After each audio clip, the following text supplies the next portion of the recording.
بسم اللہ الرحمن الرحیم۔ شادی کی پہلی رات خاوند کمرے میں داخل ہوا اور کمرے کا دروازہ بند کر کے بیوی کے قریب آ کے بیٹھ گیا۔ سب سے پہلے اس نے اپنی بیوی کو سلام کیا، اس کے بعد 5,000 حق مہر دینے لگا۔ بیوی نے کہا، میں نے حق مہر نہیں لینا، میں آپ کو معاف کرتی ہوں۔ خاوند نے دوسری بار حق مہر دینے کی کوشش کی، بیوی نے یہی جواب دیا۔ پھر خاوند نے تیسری بار حق مہر دینے کی کوشش کی، بیوی نے پھر وہی جواب دیا۔ خاوند نے وہ پیسے اپنے بٹوے میں رکھ دیے اور چند منٹوں کے لیے سوچوں میں گم ہو گیا کہ کتنی توکل والی اور وفادار بیوی ہے جو پیسوں سے زیادہ مجھے ترجیح دے رہی ہے۔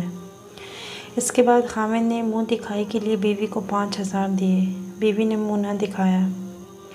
پھر خاوند نے 10,000 دیے، بیوی نے منہ نہ دکھایا۔ پھر خاوند نے 15,000 دیے تو بھی بیوی نے منہ نہیں دکھایا۔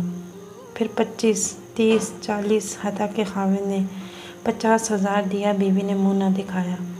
خاوند نے تنگ آ کر پورا بٹوا بیوی کے حوالے کر دیا جس کے اندر 1,00,000 روپے تھے، پھر بھی بیوی نے منہ نہیں دکھایا۔ خاوند نے پوچھا، آپ کو کیا چاہیے؟ بیوی نے کہا، ایک وعدہ۔ خاوند نے کہا، کون سا وعدہ؟ تو بیوی نے کہا، مجھ سے ایک وعدہ کرو، مجھے کبھی چھوڑو گے تو نہیں؟ خاوند نے شادی کی پہلی رات بیوی کو نہ چھوڑنے کا وعدہ کر لیا۔ یہ لڑکی کوئی عام لڑکی نہیں تھی بلکہ دینی مدرسے میں پڑھی ہوئی تھی۔